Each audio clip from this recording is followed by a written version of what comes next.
Alhamdulillahilladzi arsala rasulahu bil huda wa dinil haq liyudhhirahu 'alad dini kullihi walau karihal musyrikun.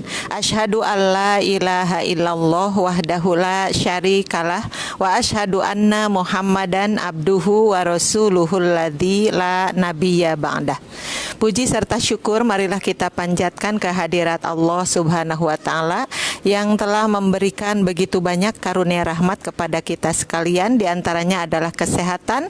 Alhamdulillah sampai saat ini kita diberi kesehatan dan diberi kesempatan untuk selalu melaksanakan ketaatan kepada Allah, tentu sebatas kemampuan kita. Tiada lain yang kita harapkan, mudah-mudahan apa yang kita laksanakan setiap saatnya menjadikan catatan bagi kita sekalian, yaitu amalan solihan, amalan mutakobbalan. Amin ya robbal alamin. Pemirsa yang ada di mana saja, ini ceritanya Bunji lagi jalan-jalan ya. Tapi jalan-jalannya tentunya ada tujuannya, karena di antara Mustami, di antara saudara itu ada yang sedang bersuka cita, ada juga yang sedang berduka cita. Jadi kami berangkat tadi sekitar pukul 10. Ini satu mobil penuh aja di sini, nggak banyak-banyak yang ikut. Ini judulnya adalah Grup Mujahidah ya. Dan kami di sini ada di satu tempat yang sangat menyejukkan ini di seputar Pasir Kaliki ya, daerah Cimaung. Alhamdulillah ini qadarullah saja. Jadi kami mampir di sini, ada Bu Haji Ai di sini. Alhamdulillah rumahnya digunakan untuk kita syuting kecil-kecilan di sini ya. Tapi yang tentunya Bunji berharap bahwa di sini kita akan mendapatkan ilmu, bersilaturahim juga. Nah, di antaranya tadi kami berangkat ya pagi-pagi itu ya menuju sebuah rumah di sana di Rancamanyar sana, adalah rumah Bu Lilis. Kebetulan Bu Lilisnya ada di sini karena beliau sedang bersuka cita memiliki cucu baru. Jadi kami tahniah ke sana. Tidak lama juga sih di sana, kemudian kami beranjak, kemudian juga berangkat ke Pangalengan. Di Pangalengan ada salah satu Mustami yang sedang berduka cita ya, karena pertama dianya adalah Bu Hajah Siti itu lagi sakit stroke sudah cukup lama, tapi alhamdulillah sekarang sudah ada perkembangan menuju ke arah lebih baik lagi. Kemudian di samping itu suaminya belum lama ya meninggal dunia. Jadi kami ke sana takziah. Jadi hari ini lengkap, ada tahniahnya, ada takziahnya. Kenapa kami melakukan itu? Karena sebagaimana kita ketahui bahwa muslim dan muslim itu adalah saudara. Kita suka mendengar al-muslimu akhul muslimi. Seorang muslim itu adalah saudaranya ya. Saudaranya muslim yang lainnya gitu ya, bukan suaminya, saudaranya. Al-muslimu akhul muslimi. Jadi seorang muslim itu adalah saudaranya muslim yang lainnya. Begitu. Oleh karena itu ada sebentuk kewajiban. Kewajibannya yang sangat sudah dikenal di dalam sebuah hadis itu ada 6 sebenarnya ya. Dinyatakan di dalam matan hadisnya adalah hakul muslimi alal muslimi situn. Kewajiban dari seorang muslim kepada muslim itu ada 6 ya. Kami tidak akan membahas di sini, saya tidak akan membahas selama-lama ya. Akan diambil satu poin saja, yaitu ada yang disebut wa idza maridho fa'udhu. Apabila seorang muslim itu sakit, maka fa'udhu, hendaklah kamu menjenguknya. Begitu. Tadi sakit ya yang pertama. Tentu sudah kami laksanakan tadi. Makanya selain kita menengok, mengunjungi ya, ada yang sakit, ada yang sedang bersukacita yang tadi. Makanya ada tahniah, ada takziah gitu. Nah, di sini mungkin akan dijadikan obrolan saja supaya tidak tegang, supaya nyantai. Karena ini seperti apa ya, seperti ngobrol di sore hari lah, dengan duduk-duduk manis di sini. Alhamdulillah. Dan supaya menjadi ilmu bagi kita sekalian ya, tentu di sini tidak akan banyak pembahasannya, tapi langsung saja di sini ada ibu-ibu yang suka tanya-tanya sih tentang ilmu-ilmu agama itu. Mudah-mudahan sedikit banyaknya menjadi oleh-oleh lah buat siapa saja ya, termasuk juga buat pemirsa dimanapun begitu.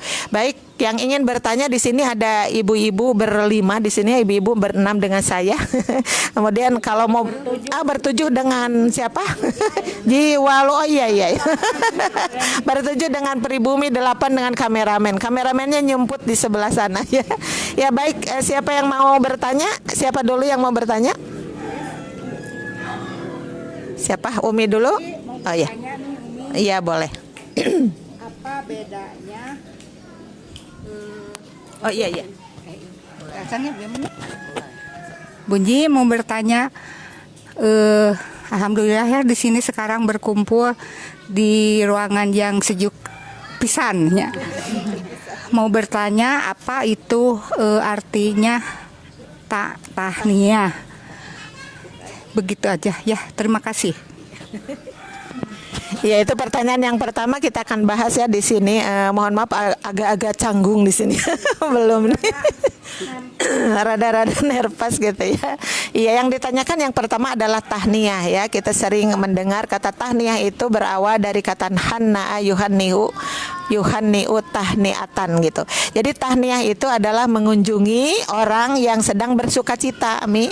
Judulnya tuh kayak kita datang ke hajatan gitu ya. Tadi ada kita datang ke Ibu Lilis karena Bu Lilis sedang bersuka cita memiliki cucu baru begitu. Makanya kita datang ke sana. Itu adalah turut bersuka cita gitu ya. Itu adalah kewajiban juga bagi kita sesama muslim. Terus kita ke sana mau apa? Yang pertama ya, memberikan selamat kepada orang yang sedang bersuka cita itu. Ya tentu ya kalau ada gitu kita bawa hadiah-hadiah kecil atau apalah selain doa, sekalipun ya orang yang dikunjungi itu tidak berharap untuk dikasih apa, tapi karena kita sesama muslim ya memberi hadiah juga kan ibadah ya, sedekah yang tentunya ada hadiah-hadiah kecil atau apa gitu. Tapi yang paling penting adalah berdoanya ya. Karena yang sebagaimana kita ketahui bahwa ad-du'a'u mukhul ibadati, yang disebut berdoa itu adalah pokoknya ibadah begitu. Makanya kita datang ke sana jangan lupa berdoanya, karena bayi yang baru lahir itu kan diberi selamat oleh kita dengan sebentuk doa. Karena apa? Karena bayi itu akan menjadi turunan bagi keluarganya. Kita kan berharap bahwa turunan kita itu baik-baik saja ya. Kalau orang Sunda bilang mah ada istilah teng manuk teng anak merak kukuncungan gitu ya. Ada yang tahu artinya apa tuh? Teng manuk teng anak merak kukuncungan itu adalah menunjukkan turunan yang baik gitu ya. Turunan yang baik dari atasnya baik sampai ke bawahnya baik aja. Ya tentu dengan diiringi doa juga itu akan bertambah berkembang untuk keturunan kita itu. Dan doa yang kita kenal ketika kita menengok bayi itu ya adalah apa doanya ibu-ibu? A'udzu bikalimatillahi tammati min kulli syaitonin wa hammatin wa min kulli ainin lamatin gitu ya. Nah, itu adalah mendoakan dan menitipkan kita kepada Allah ya. Bayi itu dititipkan kepada kalimah-kalimah Allah ya, dan minta perlindungan supaya bayi itu tidak diganggu oleh setan, tidak diganggu oleh penyakit, tidak diganggu oleh binatang yang membinasakan. Seperti itu judulnya dengan tahniah itu. Kemudian ada tahniah yang lain seperti kita diundang ya. Diundang itu juga termasuk kewajiban, karena ada wa idza da'aka fa'ajibhu. Apabila seorang muslim itu mengundang kamu fa'ajibhu, maka datanglah kepadanya. Nah, itu juga termasuk tahniah, dan tahniah ini pun ada doanya. Ketika kita datang kepada orang yang sedang pengantinan gitu ya, maka kita suka berdoa apa ibu-ibu ya? Barakallahu laka wa baraka alaika wa jama'a bainakuma fi khairin ya. Itu berdoa juga sangat baik. Barakallahu laka, mudah-mudahan Allah memberi barokah kepadamu. Yang dituju yang pertama adalah pengantin laki-laki. Yang keduanya adalah wa baraka alaika. Kemudian dituju kepada pengantin laki-lakinya juga, dan mudah-mudahan Allah menetapkan barokah itu. Dan yang terakhirnya wa jama'a bainakuma fi khairin. Mudah-mudahan Allah menyatukan kalian berdua fi khairin, di dalam kebaikan ya. Jadi doa itu menunjukkan kita juga ikut bersukacita atas sesama muslim yang tadi kita kunjungi. Itu mungkin yang disebut tahniah. Contohnya yang seperti itu Mi ya. Atau juga kan ada seorang tetangga yang mengundang kita karena syukuran rumah gitu ya, dapat rumah baru, atau syukuran karena anaknya baru lulus kuliah ya, atau mendapatkan ijazah atau apa. Kayak begitu pokoknya gambaran ketika seorang saudara kita bersuka cita, kita mendukung ya dengan doa-doanya tersebut. Itulah yang disebut tahniah. Paham ya ibu-ibu ya? Iya. Kemudian bukan kepada yang melahirkan saja. Oh, bukan. Yang sebentuk itu aja yang tadi bersukacita. Ada sesuatu yang dirasakan bahagia, maka kita datang mendukung ya, mendukung dan menyetujuinya seperti itu ya.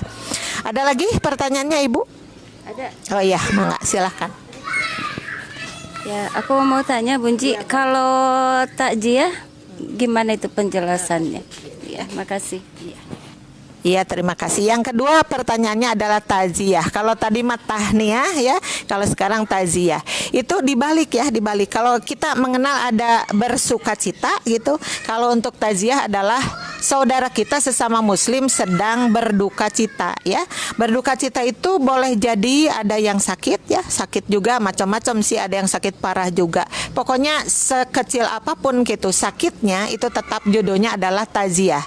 Dan yang paling tingkat tinggi taziah itu adalah seseorang yang ditinggalkan ya, keluarganya kematian. Itu bisa kematian, bisa musibah yang besar. Ada juga kan orang-orang yang punya rumah tapi rumahnya kebakaran ya, atau apapun yang yang seperti itu, ada longsor, ada banjir, ada musibah yang banyak kan kita ya sehari-hari seperti itu.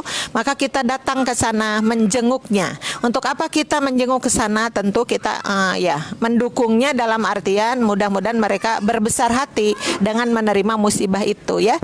Dan kalau tentang musibah itu bisa didoakan oleh kita dengan bahasa kita sendiri ya, atau juga orang yang kena musibahnya. Yang paling penting mengucapkan inna lillahi wa inna ilaihi rojiun. Ada satu lagi di doa Rasulullah yaitu Allahumma ajirni fi musibati wa khlufli khairon minha ya. Itu yang ada di seputar taziah. Jadi kalau disimpulkan, tahniah itu adalah kesimpulan dari taziah ya. Tahniah untuk sesuatu yang menjadikan bersukacita. Kalau yang satu lagi taziah adalah sesuatu yang sangkut pautnya dengan berduka cita. Itu ya, kurang lebihnya seperti itu.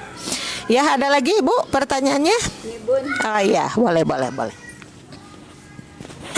Bun mau tanya bagaimana kita adabnya menengok orang yang sakit, yang lagi kesusahan. Oh iya. Ya, ada adabnya ya Bu ya.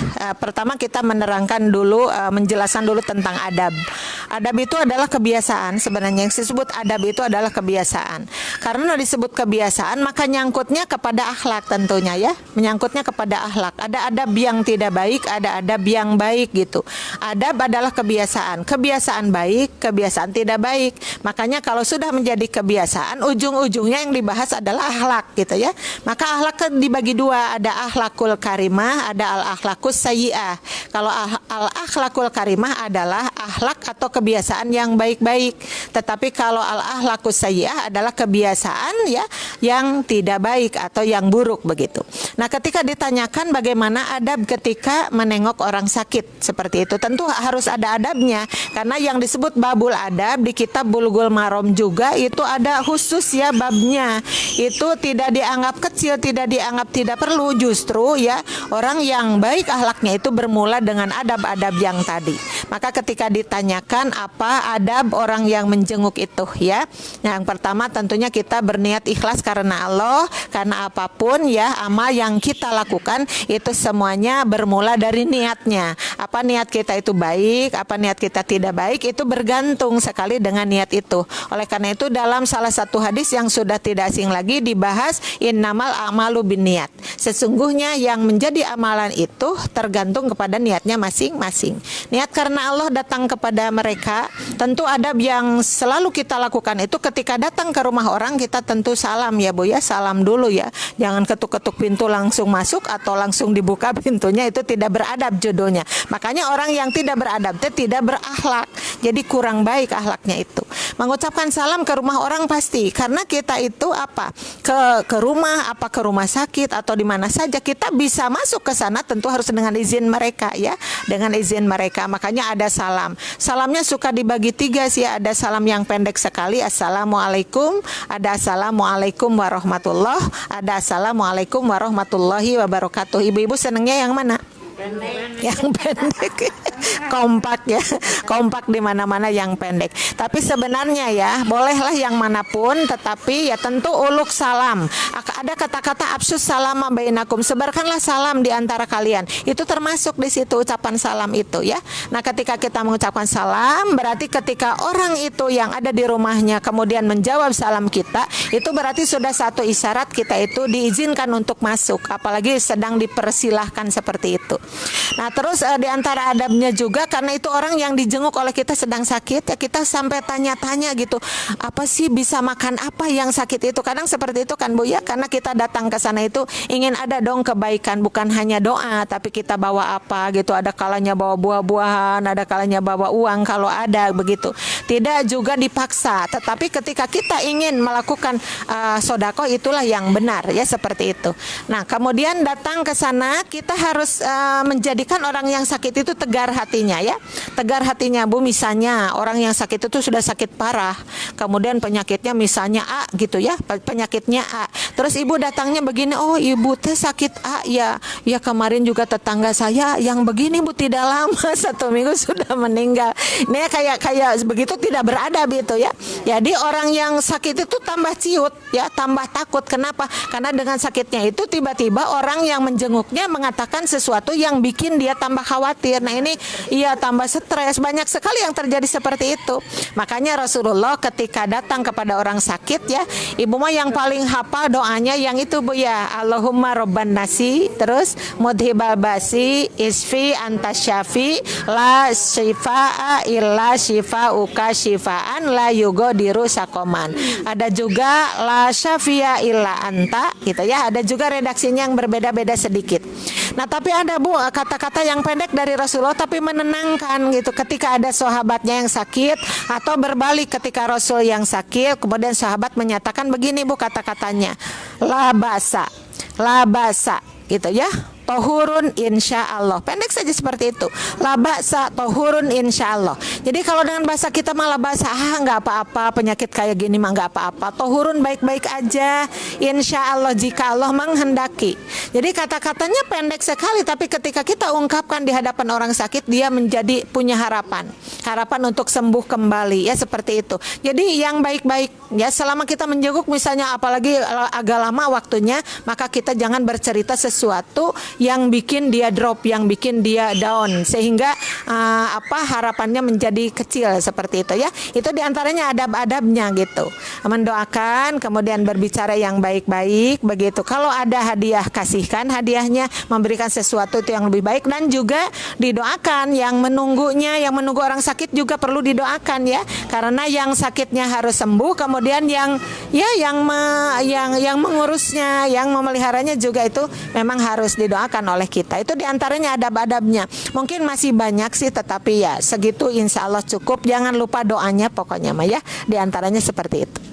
Ada lagi Bu yang ditanyakan? Ya boleh. Mangga Bu Haji Mae kesepuhan.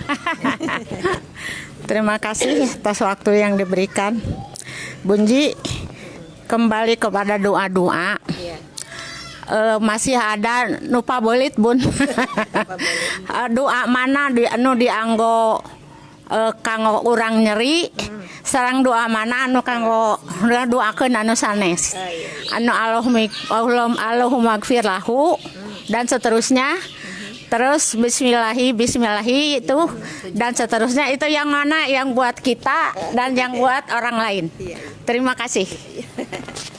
Alhamdulillah ya, pertanyaannya bagus ya. Yang judulnya doa, apalagi doanya bahasa Arab ya Bu, jadi pabelit itu biasa seperti itu gitu ya. Kalau yang Bunji tadi katakan seperti Allahumma robban nasi mutibal basi, itu yang dicontohkan oleh Rasul, itu kita mendoakan kepada orang lain gitu ya, kepada orang lain begitu.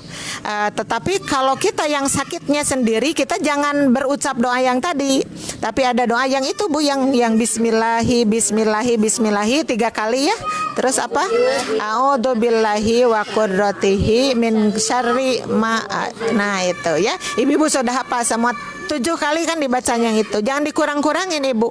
Yang 3 menjadi 2 nggak boleh, atau yang 3 menjadi 1 nggak boleh, atau yang 3 menjadi 4 ditambahkan tidak boleh. Demikian juga yang 7 kalinya itu 7 kali saja. Karena apa? Karena seperti itu contoh dari Rasulullah SAW. ya. Jadi jangan tertukar ya Bu Haji Maya, tadi kalau untuk sendiri kita bisa sambil diusap-usap gitu ya. Selain itu Rasulullah suka baca-baca surat yang pendek kayak surat Falak Binas suka sering dibaca-baca oleh Rasulullah ketika mau tidur, mau apa gitu. Kemudian ada yang sakit tadi diusap dengan tangannya sendiri gitu sambil berdoa seperti tadi ya.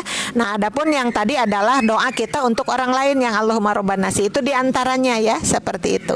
Jangan tertukar. Insya Allah ya, karena doa itu adalah senjata bagi kita. Insya Allah Allah Subhanahu Wa Taala akan janjinya akan mengijabah atau mengabulkan doa-doa kita. Yang paling penting kita ketika menjenguk orang yang sakit atau menjenguk keluarga yang ditinggal mati tadi, ini akan menjadi sebuah pelajaran bagi kita karena kita sekarang sedang sehat, tapi yang namanya hidup itu kan dari sehat bisa menjadi sakit gitu ya. Karena antara sakit dan sehat sekalipun kalau kita membandingkan Ibu, coba yang paling banyak teh sakitnya apa sehatnya?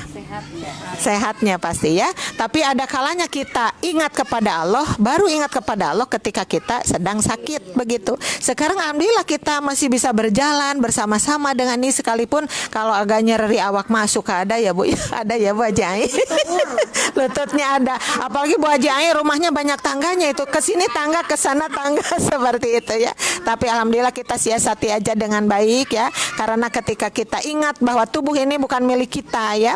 Tubuh ini bukan milik kita, apapun harta itu, ilmu, derajat atau apapun itu adalah milik Allah Subhanahu Wa Taala. Oleh karenanya ketika kita sedang ada musibah, membaca inna lillahi wa inna ilaihi rajiun itu sudah sekaligus mengingatkan kita bahwa oh benar, bahwa jangankan harta, jangankan ilmu, bahwa tubuh kita juga kalau sudah harus menghilang dari muka bumi ini, menghilanglah yang disebut kematian tadi. Makanya kita belajar untuk diri sendiri. Oh, orang lain sekarang sedang sakit, mumpung saya sedang sehat, apa yang harus kita lakukan? Karena memang kita ini adalah hidup untuk beribadah kepada Allah. Demikian juga ketika kita melihat orang mati, maka kita diingatkan juga, kita juga tidak tahu entah kapan ya, satu hari setelah ini atau satu minggu atau satu bulan, itu di luar dugaan. Yang paling jelas mudah-mudahan kita selama hidup ya selalu bisa melakukan kehidupan ini dengan ibadah kepada Allah Subhanahu Wa Taala. Dan juga untuk sore ini alhamdulillah kita bisa memanfaatkan waktu dengan baik. Tentu saya berterima kasih terkhusus kepada Ibu Hajah Ai yang menerima kami dengan dadakan ini, karena judulnya juga lagi mampir sih, tetapi ada waktu, sayang kalau tidak digunakan untuk majelis salim ini yang nanti mungkin akan mendengarkan ceramah saya atau obrolan kita itu banyak orang di luar sana. Mudah-mudahan menjadi kebaikan juga untuk Bu Haji Ai, untuk Pak Haji ya, untuk keluarganya, dan untuk ini nih murid-murid kami saya tercinta ini grup Mujahidah. Mudah-mudahan sehat semuanya ya, bahkan Bu Haji Mai baru sembuh nih dari sakitnya. Mudah-mudahan kita doakan masih dalam perawatan ya. Mudah-mudahan Allah Subhanahu Wa Taala di masa pandemi ini kita tetap diberi kekuatan, kita tidak berhenti dari jihad. Mudah-mudahan Allah Subhanahu Wa Taala selalu mengumpulkan kita di dalam kasih sayangnya, di dalam perlindungannya. Amin ya robbal alamin. Barangkali itu saja yang bisa saya sampaikan untuk sore ini. Mudah-mudahan bermanfaat untuk semuanya. Mohon maaf atas segala kekurangan. Baik, kita berdoa, Rabbana hablana min azwajina wa dzurriyyatina qurrata a'yuni waj'alna lil muttaqina imama. Rabbana atina fid dunya hasanah wa fil akhirati hasanah wa qina adzabannar. Aqulu qauli hadza wa astaghfirullah li wa lakum. Wassalamu alaikum warahmatullahi wabarakatuh.